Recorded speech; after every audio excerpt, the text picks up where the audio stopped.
आज मैं अपनी भूख मिटाऊंगी और इसे नमक मिर्च लगाकर खाऊंगी। ये लो, जादुई नारंगी विशाल जेसीबी। बचाओ बचाओ, मुझे तैरना नहीं आता, कोई मुझे बचाओ। एक बार की बात है, एक गांव में हरिया नाम का एक आलसी आदमी रहता था। वह कोई भी काम नहीं करता था। उसके पिताजी उससे बहुत परेशान थे। एक दिन उसके पिता उससे कहते हैं, अरे हरिया, तुम कुछ काम तो करते नहीं हो। चलो जाओ, जल्दी से ये बकरियां चरा लाओ। अरे छोड़िए पिताजी, एक दिन मैं बहुत बड़ा आदमी बन जाऊंगा। यह बकरियां तो छोटे मोटे आदमी चराते हैं। चुपचाप ये बकरियां चराने ले जाओ, वरना मैं तुम्हें घर से निकाल दूंगा। यह सुनकर हरिया बकरी चराने के लिए जंगल चला जाता है और वहाँ एक पेड़ के नीचे सो जाता है। जब उसकी आंख खुलती है, वह देखता है कि उसकी सारी बकरियां गायब हैं। हे भगवान, ये बकरियां कहाँ चली गई? आज तो पिताजी मुझे मार ही डालेंगे। मैं बिना बकरियों के घर नहीं जा सकता। ऐसा कहकर वह बकरियां ढूंढते ढूंढते एक तालाब के पास पहुंच जाता है। चलते चलते वह उस तालाब में गिर जाता है और डूबने लगता है। एक जलपरी हरिया को डूबता हुआ देख लेती है और उसे बचाकर किनारे तक ले जाती है और उससे पूछती है, हे मनुष्य, तुम कौन हो और इस तालाब में क्या कर रहे हो? जलपरी, मैं रास्ता भटक गया हूँ। मैं बहुत गरीब आदमी हूँ। मेरी बकरियाँ खो गई हैं। घबराओ मत, मैं तुम्हारी सहायता करूँगी। ऐसा कहकर वह अपने जादू से हरिया को एक सोने का अंडा दे देती है और बोलती है, ये लो, ये एक जादुई सोने का अंडा है। इसे ले जाओ, इससे तुम बहुत अमीर हो जाओगे। हरिया वह अंडा पाकर बहुत खुश होता है और उसे घर लेके जाने लगता है। तभी रास्ते में उसे एक भयानक चुड़ैल मिलती है। वह हरिया को पकड़ लेती है और बोलती है, अरे वाह, इस जंगल में तो बहुत सालों बाद कोई शिकार मिला है। आज मैं अपनी भूख मिटाऊंगी और इसे नमक मिर्च लगाकर खाऊंगी। मुझे छोड़ दो, मैं तो एक गरीब किसान हूँ। यह जलपरी का अंडा है, लो तुम इसे खा लो। चुड़ैल वह अंडा खा लेती है। अंडा खाकर चुड़ैल बोलती है, बता मनुष्य, तू ये अंडा कहाँ से लाया है? जंगल में एक जादुई तालाब है। उस तालाब में एक विशाल जादुई जलपरी रहती है। यह अंडा मुझे उस जलपरी ने ही दिया है। अगर ये अंडा इतना स्वादिष्ट है, तो फिर वो जलपरी कितनी स्वादिष्ट होगी। सुन मनुष्य, मैं तुझे छोड़ दूंगी, परंतु तुम्हें वो जलपरी मुझे लाकर देनी होगी। चुड़ैल, तुम वह जलपरी खुद क्यों नहीं पकड़ लाती? मैं उस जलपरी को पकड़ लेती, परंतु मैं इस जगह को छोड़कर कहीं नहीं जा सकती। मुझे ये श्राप मिला है, इसलिए तुम्हें उस जलपरी को मेरे पास पकड़ कर लाना होगा। परंतु वह जलपरी तो बहुत बड़ी है, मैं उसे कैसे लेकर आऊंगा? मैं अभी उसका इंतजाम करती हूँ। यह सुनकर चुड़ैल अपनी शक्तियों से वहाँ एक जादुई नारंगी जेसीबी प्रकट कर देती है और हरिया से बोलती है, ये लो, जादुई नारंगी विशाल जेसीबी। तुम इस जेसीबी से उस जलपरी को मेरे पास पकड़ कर लाओ, फिर मैं तुम्हें बहुत सारा धन दूंगी। हरिया धन के लालच में जेसीबी लेकर तालाब के पास पहुंच जाता है और जलपरी को पकड़ के चुड़ैल के पास ले आता है। चुड़ैल जलपरी को देखकर बहुत खुश होती है और बोलती है, अरे वाह, आज तो मुझे जलपरी खाने को मिलेगी। बहुत सालों बाद मैं अपनी भूख शांत करूंगी। हे चुड़ैल, मुझे खाकर तो तुम्हारा एक दिन ही पेट भरेगा, परंतु मैं एक ऐसी जगह जानती हूँ जहाँ हजारों जलपरियाँ रहती हैं। तुम हर रोज एक नई जलपरी खा सकती हो। चुड़ैल को लालच आ जाता है और वह हरिया से बोलती है, जा हरिया जा, इस जलपरी को लेकर जा और वह नया तालाब देख जहाँ हजारों जलपरियाँ हैं। जब वह जलपरी को लेकर नए तालाब के पास जाता है तो उसे कोई भी जलपरी दिखाई नहीं देती। वह जलपरी से बोलता है, अरे जलपरी, मुझे तो यहाँ कोई भी जलपरी दिखाई नहीं दे रही है। जब तुम अपनी जादुई नारंगी विशाल जेसीबी को लेकर थोड़ा और आगे चलोगे, तब तुम्हें वो दिखाई देगी। हरिया उसकी बातों में आ जाता है और जेसीबी लेकर तालाब के अंदर चला जाता है। जल्दी ही वह तालाब में डूबने लगता है और चिल्लाने लगता है, बचाओ बचाओ, मुझे तैरना नहीं आता, कोई मुझे बचाओ। हरिया, तुम्हें तुम्हारा लालच ले डूबा, अब मैं तुम्हें नहीं बचाऊंगी। कुछ ही समय बाद हरिया उस तालाब में डूब जाता है। उधर चुड़ैल बहुत दिनों तक हरिया के वापिस आने का इंतजार करती है और भूख के कारण वहीं मर जाती है। एक बार एक सपेरा नागलोक में नागमणि की चोरी करने के लिए घुस जाता है।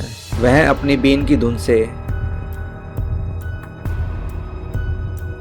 नागमणि के पहरेदारों को बेहोश कर देता है और नागमणि की गुफा में अंदर चला जाता है। जैसे ही वह नागमणि की गुफा में कुछ दूर तक जाता है, तभी वो गुफा में लगे हुए जाल में फंस जाता है। कुछ ही समय बाद इच्छाधारी नागराज और नागिन उन पहरेदारों के साथ वहां आ जाते हैं और वहां वो सपेरे को जाल में फंसा हुआ पाते हैं। ऐ सपेरे, तुम्हारे लालच का कोई अंत नहीं है। तुम हमेशा ये नागमणि पाने की कोशिश करते रहते हो, परंतु तुम्हें ये नागमणि कभी नहीं मिल सकती। यह नागमणि नागलोक की अमानत है, इसे चुराने की सजा तुम्हें अवश्य मिलेगी। ऐसा कहकर नागराज अपनी शक्तियों का वार सपेरे पर करते हैं और सपेरे को एक मूर्ति में बदल देते हैं। फिर नागमणि के पहरेदार उस मूर्ति को उठाकर धरती लोक पर फेंक आते हैं। उधर धर्मपुर नाम का एक बहुत सुंदर गांव था। उस गांव में दो चोर रंगा और बिल्ला रहते थे। उनका काम रात में चोरी करना था। वे दोनों बहुत ही शातिर चोर थे। वे गांव वालों की चीजें चुराते थे और उन्हें गांव वालों को ही बेच देते थे। पहले तो वो कभी कभार रात में चोरी किया करते थे, परंतु कुछ समय से उनकी हिम्मत बहुत बढ़ गई थी। वो अब दिन में भी चोरी करने लगे थे। रोज रोज की चोरियों से सभी गांव वाले परेशान हो जाते हैं और वो सभी मिलकर गांव के सरपंच जी के पास जाते हैं। सरपंच जी, ये रंगा और बिल्ला की चोरी कब तक चलती रहेगी? वो दोनों तो सभी गांव वालों का धन लूट कर ले गए।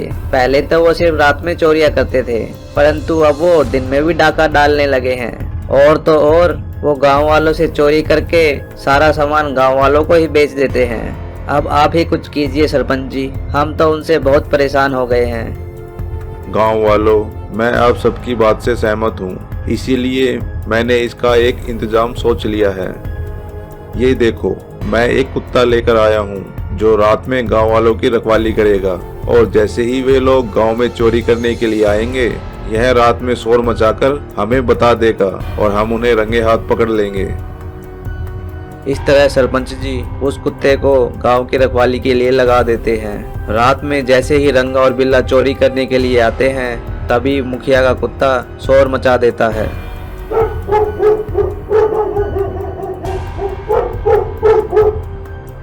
और सभी गांव वाले जाग जाते हैं। फिर सभी रंगा और बिल्ला के पीछे लाठी डंडों के साथ पड़ जाते हैं। अरे भाग बिल्ला भाग, आज तो गांव वाले हम ही नहीं छोड़ेंगे। आज तो हमारी सामत ही आ गई है। पता नहीं इस कुत्ते को कौन यहाँ ले आया और इसने तो हमारा सारा भांडा ही फोड़ दिया।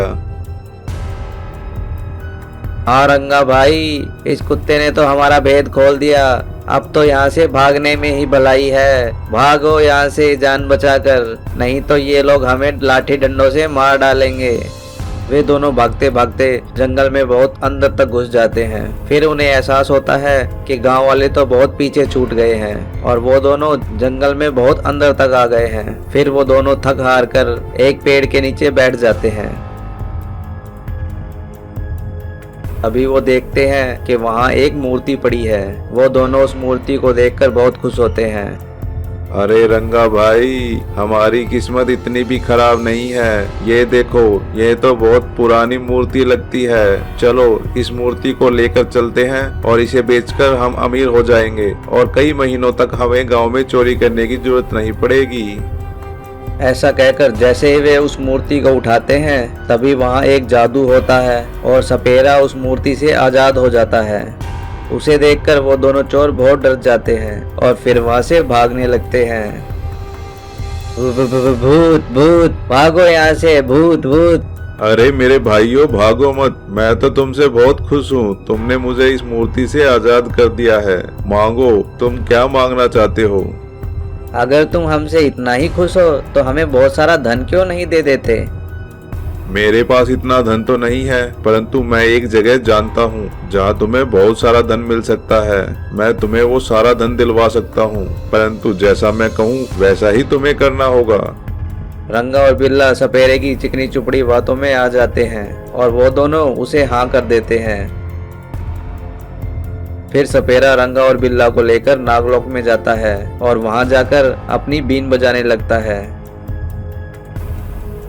उसकी बीन की आवाज सुनकर नागमणि के पहरेदार मंत्रमुग्ध हो जाते हैं और थोड़े ही समय में बेहोश हो जाते हैं। फिर वह दोनों को बोलता है, जाओ रंगा बिल्ला, अंदर जाओ और अंदर पड़ी नागमणि को ले आओ। उस नागमणि को पाकर मैं तुम्हें बहुत सारा धन दूंगा। रंगा और बिल्ला उसकी बात सुनकर गुफा में अंदर चले जाते हैं। जैसे ही वे गुफा के अंदर जाते हैं तभी वो दोनों गुफा में लगे हुए जाल में फंस जाते हैं। रंगा और बिल्ला चिल्लाते हैं, अरे भाई, हमें इस जाल से बचाओ, किस मुसीबत में डाल दिया हमें। सपेरा हंसने लगता है, अरे मूर्खो, मैं तुम्हें जाल से बचाने नहीं बल्कि इसमें फंसाने के लिए लाया हूँ। अब जबकि तुम इस जाल में फंस गए हो तो मेरा रास्ता साफ हो गया है। अब मैं बरसों से जिस नागमणि की तलाश में था उसे पा लूंगा। यह कहकर वह नागमणि की तरफ बढ़ जाता है। उधर इच्छाधारी नागराज को ये बात पता लग जाती है और वह नागिन को अपने साथ लेकर वहां आ जाता है।